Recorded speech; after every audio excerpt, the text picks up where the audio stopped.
When is the last time that you stopped to consider just how short our lives are? I know it's a morbid thought, but it's worth meditating on. Because if we're not careful, we will miss the magic happening in the many moments of our everyday lives. For the next 10 minutes, I want you to be here fully, not distracted by your phone, chatting with your neighbor, or wondering what's happening in the outside world. Just be here, now. Accept the invitation and up your expectations. Let the magic happen. I want to welcome you. Welcome to the moment.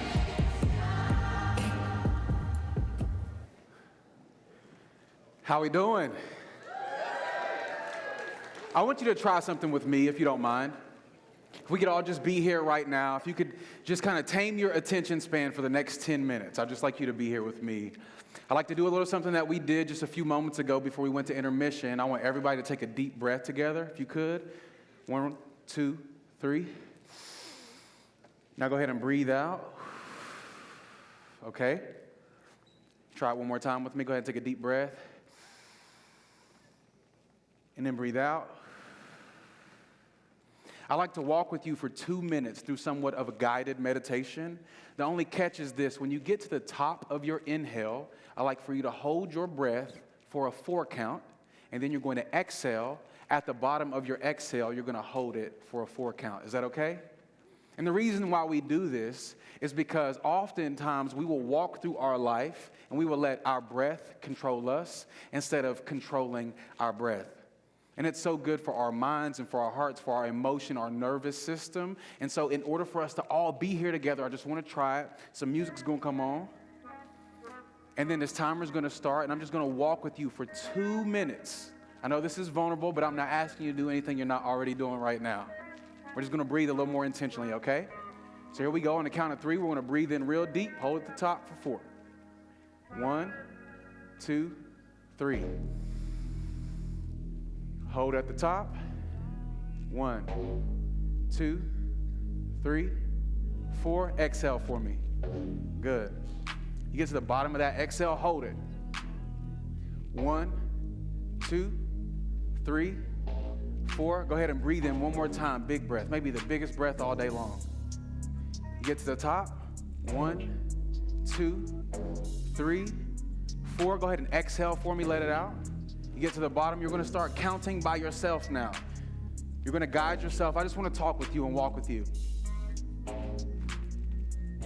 I'm so grateful that all of us are here together. I want you to think about maybe an idea that you have currently. Keep breathing. Keep breathing. And I want you to focus on maybe what a solution could be for the problem that you are having with that idea. And I want you to consider what it would look like for you to not work more, to not submit to grind culture, if you will, and think that you have to work more hours and more hours. But I want you to consider what it would look like for you to do a little bit less, to take some more time for yourself, and really zoom out so that you have more time to focus on the bigger picture instead of your current frustration. Everybody who is in this room tonight is dealing with something. We've got moms in here and dads in here. We've got solopreneurs, we've got business owners, we've got artists and educators. And all of us, in our going from here to there, we need to be reminded that it's okay to stop, just for a little bit, to be still and be present. We got 20 seconds. Go ahead and breathe in for me. Hold it at the top. 1, 2, 3, 4. Exhale, biggest exhale of the day. 1, 2, 3, 4. Make some noise for yourselves. That's good stuff right there.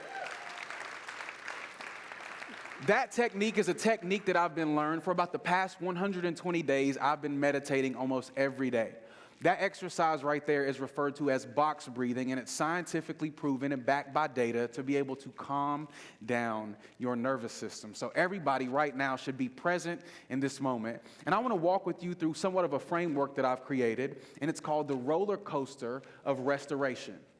the roller coaster of restoration. So I want you to almost envision yourself, if you can, on the bottom of a roller coaster that's about to go up a small incline. I'm going to share a word with you. I'm going to explain some context behind it and then give you a little bit of clarity about what the roller coaster of restoration actually is. The first thing that we need rest. Can I get an amen from anybody in here?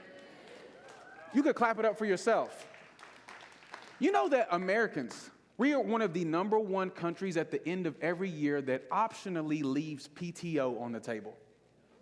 Meaning that we would rather work our lives away than stop and actually live in every moment. There's something to be said about the fact that we're willing to get up and grind and work hard every day with our eyes on our screens, on our phone, and scrolling TikTok and Instagram and trying to network and connect on LinkedIn. And we'll wake up every day, glue ourselves to a screen, do the good work that needs to be done, and then we'll get to the end of the day, and there went the day. I wonder how many dreams and desires have died in the name of nobility. Think about that for a second. How many of us have noble causes that we're called to? My mom's in the room. You feel as if your kids have to be nurtured in every moment and taken care of, and they do. But you'll guilt yourself sometimes when you won't get childcare, and you won't take a break and go on a vacation and take care of your needs, and they get neglected because you feel like the machine's going to stop running if you stop tending to it. Or some of my creatives and business owners in the room, maybe you're like a solopreneur. You're the only person responsible for every idea being executed in your organization. And you think that if you take one day off, everything's going to crumble and collapse. I'm here to tell you, I need you to get some rest in your life, and I want you to do it immediately. The incline on the roller coaster is this right here. When we finally take a break from Slack, and we take a break from email, and we turn our phone off, and we stop with these overwhelming acute obligations that cause us stress, we get to do the refill. The refill is my favorite part. Where my bougie people at? Okay, right here in the front. I'm going to just stay right here. My bougie people, it's okay. You can do it unashamedly. Listen to me. I love going to Brooklyn, New York. I love staying at the Hoxton Hotel. I love the fact that they will take care of my dry cleaning and hand deliver it to my room. I love that there's a beautiful bar that all kinds of people from all around the city come and connect in. And when I walk through the lobby, I smell croissants and I got the coffee. That's what I like. That's what I like. That's what the prophet Bruno Mars said. That's what I like. That's what I like. And I love that. Those are things that fill my cup. And you know what I've learned is that a cup that's overflowing is often eager to pour out onto others. When you stop and you take a break, you start on this roller coaster, and the incline, the refill, is what you get on the way up. Now, this loop that we long for is what I like to refer to as revelation. If we start at the base of rest and the incline is the refill, the activities we do to intentionally fill our cup that we enjoy, on that loop, the climactic part of it, the best part about actually getting rest is that revelation comes to you. When you take time to be still and you take time to stop, you can find a solution to the problem that you have. All my individuals in here who are business owners, who you work night and day around the clock, maybe the solution for you and the revelation you'll come to when you stop is that you need to hire a director of operations to help run things for you. Some other people in here who are creatives and artists, maybe in order to do the good work that you feel called to do in the form of storytelling, you actually need somebody who you can delegate tasks to.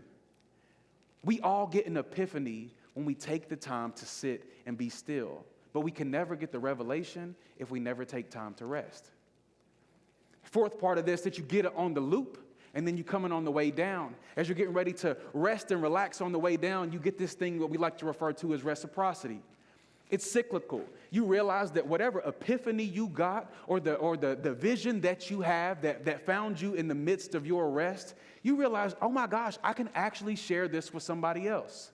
I loved Brad's talk earlier, and I got to speak with him backstage about his ability to think critically. He said, man, I create, and I believe that I've got good things to offer to the world, so I like to use my platform to create and share these valuable things with the world.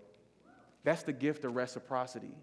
But unless you're getting revelation that's fresh and authentic to you and your identity and the story that you're telling, it's impossible for you to give in the act of reciprocity back to the communities that you serve. Can I get an amen? You still with me? And as we reach the base of this roller coaster of restoration, we land on the word restoration. And I'm here to just encourage somebody, to inform some and remind others, this is the work that you're called to. You found a gap in the marketplace and you said, I can serve that. There's a particular audience out there that was underserved, that don't have the content that they need and they don't have the resources that they have. And you said, I can take restoration there. And so I think that some of us, if we would just be willing to relax and rest and carve out some times for ourselves and utilize some of that PTO that we leave on the table at the end of every year, we can return to our intention and remember why we started in the first place. And that's where restoration is.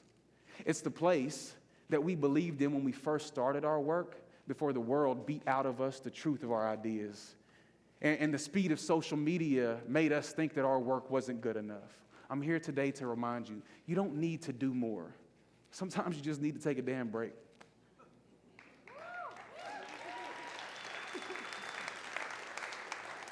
And as I close, I just want to encourage you all. I want you to consider what it looks like to work from rest and not for it. Thank you.